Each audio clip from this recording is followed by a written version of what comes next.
penalty, and that pronouncement comes with a forfeiture order for the assets that have been recovered from such a person is final. And then you have a lot of assets, the higher value, that are under interim forfeiture orders while the case is still going on. Because criminal cases tend to drag and take quite a while, it takes time to be able to prove the guilt of the accused persons. Now, such assets remain under interim forfeiture orders, and pending that time, government cannot use those assets. At least you have to wait for the legal process to be completed. You have other categories that we could talk about of assets that could be recovered. You have criminal fines from outside jurisdiction. You have disgorged profits from outside jurisdiction, and you have compensation from outside jurisdiction. So what is happening at the moment is that we've been concentrating on the recoveries from criminal looting.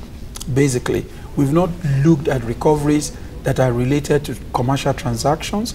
We've not looked at other recoveries that government potentially can ask for, like compensation, you know, from corporations, for example, that have been fined in their own country, and Nigeria has got no reprieve or remedy whatsoever.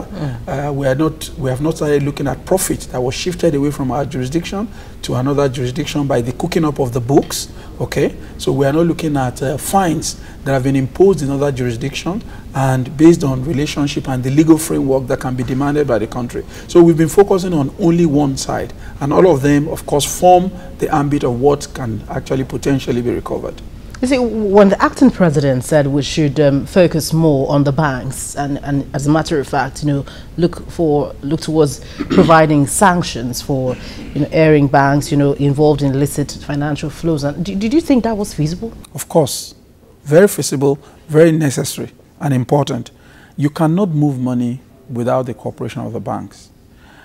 Aside from the banks, you have other middlemen, you have accountants, you have auditors, you have lawyers. Oftentimes it turns out that they are in the minority, those who do these things, but what they do is so virulent that it affects everybody. Now, of course, you have to, because all the rules that have been made for their relationship with customers and all that, it is when you violate those rules, when you violate money laundering rules, when you violate financial system integrity rules, that's when you breach those regulations.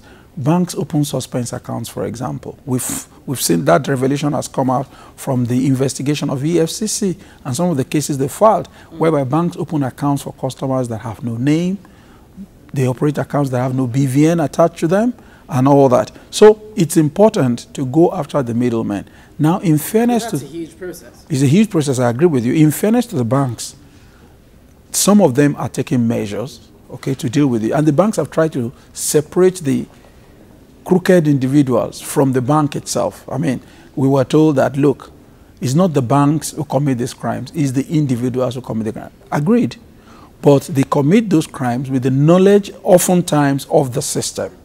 And if there are no immediate sanctions that we can see and a stoppage of the practice, then we will continue to bleed financially. Money will continue to move out to their knowledge and with their knowledge, and the country will be suffering for it. So it's important to go after the middlemen, not just the banks, but they are a major player in this business. So when we see now that, you know, at least that's what it looks apparent to us, you know, that the government really is yet to conclusively prosecute, you know, any corruption case. Do you think we're making a lot of progress? We're making progress. You see, prosecutions take time. Investigations take time.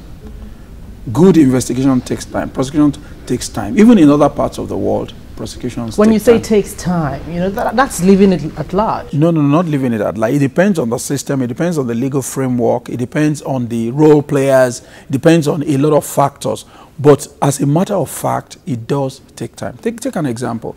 Diezani Alison Madueke was arrested 2015. She's yet to be charged to court in England. That's a very developed system, very stable legal system. She's been charged. They made an announcement to the public that we've arrested this woman. She's on bail, but there is no case yet filed in court. So investigations are going on. The heavens are not falling there.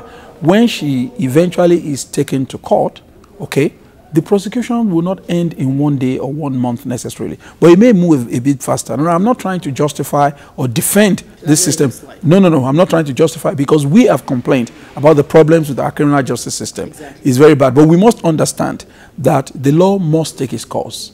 It is not necessarily as fast as it ought to be, and we would love to see legislation that have been put in place to improve the system. We would love to see them applied and applied efficiently. Is it the law taking its course, or the fact that you have judicial challenges right now? Because even the Prof mentioned very recently that the judiciary is really, has an attitude of lukewarmness. No, I don't think that would be correct alone. In the criminal justice process, not only the judiciary, there are other role players, and I'm not trying to absolve the judiciary of anything.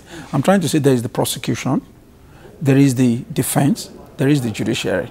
It's a tripartite thing. Now, if each one of them does not get his act together, one can slow down the other. We would love to see a more vibrant judiciary that does not tolerate shenanigans, that knocks both the prosecution and the defense into line when they misbehave, that firmly applies the law without caring whether it's government or the defense, making sure that the rules are rigidly applied. For example, the Criminal Justice Administration Act 2015 gives certain important guidelines.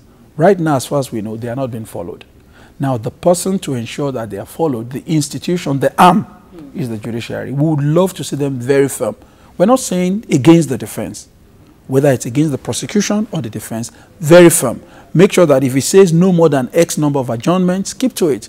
If it says no more than X number of days for each adjournment, keep to it. It's very important to do that. So once it's done, we'll all see it. So you don't support Professor Sage's comment when he said that there's an attitude of lukewarmness in the judiciary? It's not a question of whether I support it or not. It's to say that they are not alone to blame. Of course, in some areas, we would say, yes, we are very uncomfortable at what we see as slap on the wrist, especially high level of tolerance for defense dilatory tactics. Because really, many times, it is those dilatory tactics that delay the process. So if that is what then I agree with that. We would like to see that not happen. We would like to see judges being more firm. I'm not saying against one side, against both sides. How much cooperation are you getting from this arm? The judiciary will deal with what is brought before them. But because they are so important and critical and powerful, we love them, as I keep repeating, to be more firm. I'll tell you something. We had a training program with judges and others, and we had judges from outside jurisdiction. And one judge said, a defense lawyer was taking too long on cross-examination. And the judge simply said to him, you have 2 minutes to finish. And the lawyer said, my lord, you can't do it. He said, I've just done it. You got to round up. Because the judge can tell when you are just playing games. Okay? And when you mean business. We would love to see that kind of family. Everybody will say it. Okay? It's very important. Now, we are very uncomfortable with a system whereby the law works against the poor, okay, but not the rich. That's not fair. And that tells you that something is fundamentally wrong. It's the same courts that those cases are taken to, again, that you read off in the newspapers, convicted under the same laws, using the same rules of procedure, but against certain categories of people, the law freezes. So we don't like that. We think that it should be equally applied. I just hold on with your thoughts. We're still with the Executive Secretary of the Presidential Advisory Committee Against Corruption. We'll be right back on these issues after now.